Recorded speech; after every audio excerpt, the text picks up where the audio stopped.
Hello, everyone. Hi, Archana. Hey. So, Archana, today we have a very interesting topic, and the topic that we are talking about is 5 indicators, very early indicators that are going to tell us if our project plan is on a track or is it going to derail very soon for us. Yes. So now, why we picked this topic is because there's this interesting research that I saw by a leading project management organization, which says that 95% of business executives they feel that project planning is critical to business outcomes. Yes. However, on the contrary, there's only 30% of projects that meet their set targets. So quite a contrast. Yes. And that told me and instigated me that we should talk about it. And for the benefit of audience, how we have structured this is that Archana is going to cite some of those indicators, and I'll try and give some context to those indicators. And so over to you, Archana. Okay, the first one is basically that we kind of hear most of the time that there is no single ownership assigned to the entire project. So what do you think about it, Rinku? Yes, Archana. So just a small modification to it. A lot of times there is no ownership at all assigned. Yes. And a lot of times we see multiple owners on the project plan. Right. Now, both the scenarios are indicators that it's not our project plan is going to fall flat on us. Reason being, when we have the ownership assigned to the project, it holds the person responsible. One, we are making sure there's somebody who's taking the critical decisions. Then not everybody is making the changes. So there's so many reasons why you should have a single ownership, but make sure that owner is a strong decision maker, is capable of setting the direction and vision for the target team and set the context. Right. And he's the person who's also accountable for doing the checkpoints. So this person is very, very responsible for making sure that the entire project has its own milestones and the checkpoints are set, so that you go back and review. But the important part is your ownership is on one person, but every person on the team is accountable to that plan. So there's critical difference between ownership and accountability. Yes.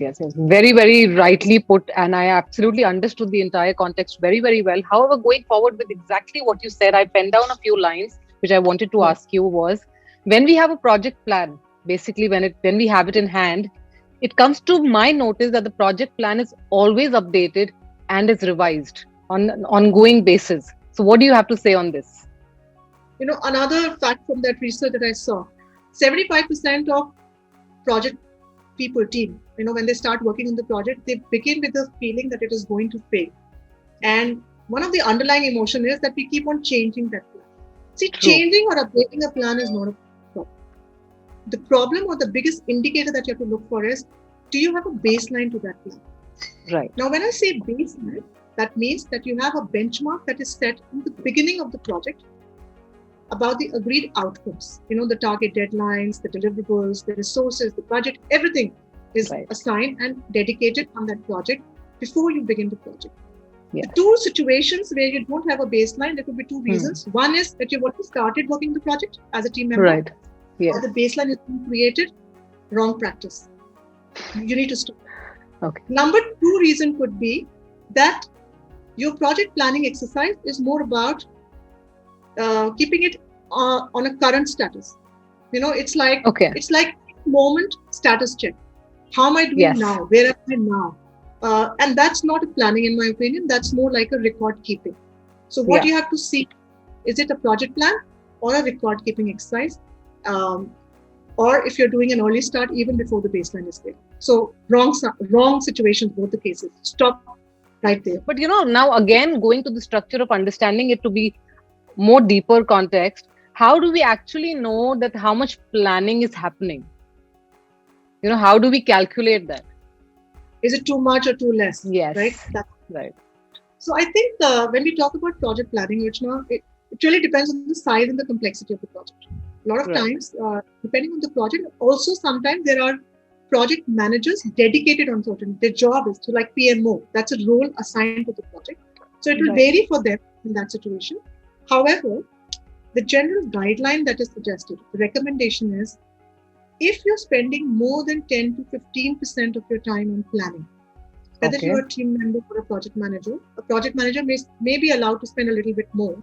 Right. But in the overall project context, if you're spending more than 10 to 15% of your time on planning, then it's too much. Or at least time to stop and see if you're indeed going on a track, because there's a possibility that there's too much planning happening and no actual work happening.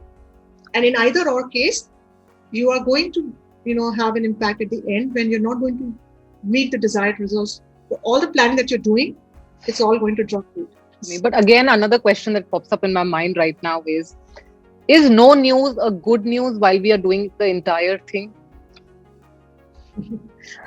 I'm so impressed with all these insights that you're bringing in, because, there are two situations in this case.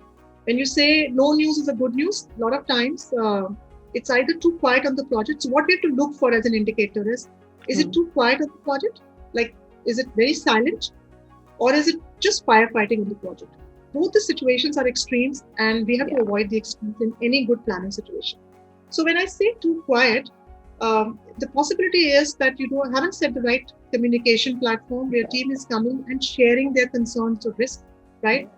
A lot of times it's also a possibility that the planning is assigned to one person, and that person thinks it's his job and everybody else is detached from that plan. So going to our first indicator, if the accountability is not set right with the team, they're not going to hold themselves accountable, and they will just work on the dates that you keep pushing on them, and that's not the right plan. So we have to look for that sign. Also, when you are too much, everybody's firefighting and there's not time with the team to come and attend the planning meetings.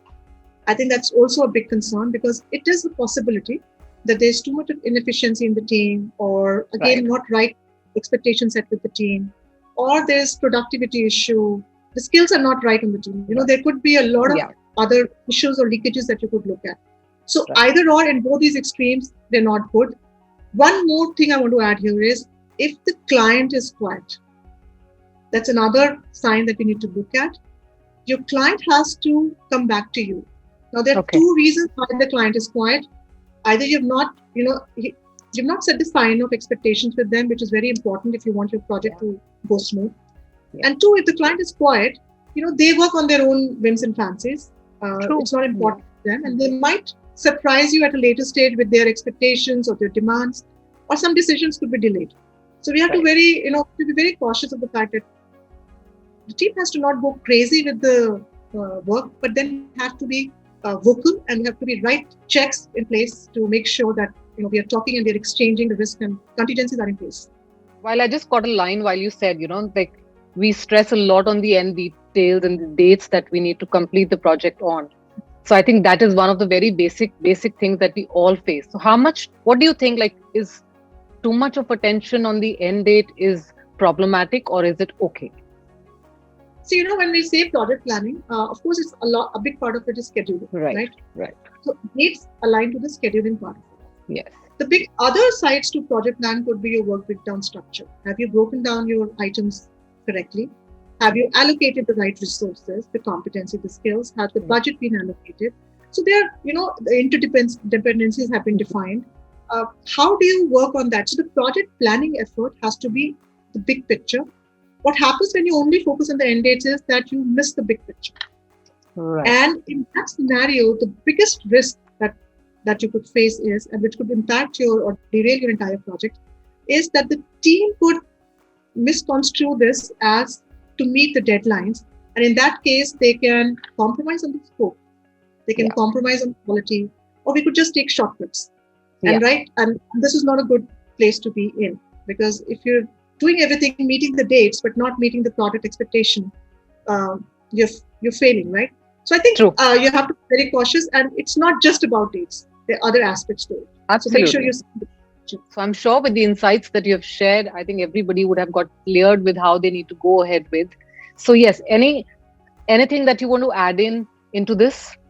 So we can't leave our subscribers or people who are watching us with just these indicators and leave them in this problem space. So the solution, and there's this nice model that I thought instantly, is the STAR model. So when you have these indicators, when you see these indicators on the negative ones, there is look for the star, and the star here is how do you resolve this? Is stop. Stop. Okay. So stop the work on the project. First thing to do. Then is T. Trace. Okay. Yes. This is for trace. So trace the issue which is causing this indicator. So trace this issue. Where is it and what is it? And third is amend. That is work on this issue. Whether it's ownership, baseline, and anything else. Just look and amend those issues. And R is for revise and release. So make those changes, revise your plan, and restart the work. I think that's where we have to understand that project planning is not about freezing those dates and freezing those expectations and sticking to that. And we fail if we don't meet that. The idea is to keep a medium open for you so that everybody on the project is aware of what they are, how far we are, are we on track or we are off track? And if we are off track, how do we come about it and how do we work through it? So I think that's the whole purpose of having a plan. It's not about freezing on the date and meeting that date. True. I love the acronym STAR. Yes. This is our little STAR model to work on your indicators. So I think that's all we had. And I hope this helps everyone. And whatever phase of planning, I would just say, whichever stage and phase of planning you are in, see these indicators. These are very good signs and very quick ones to know. So all right, everyone, stay tuned. We have something really exciting coming up next week as always. So see you next week. Bye-bye. Bye.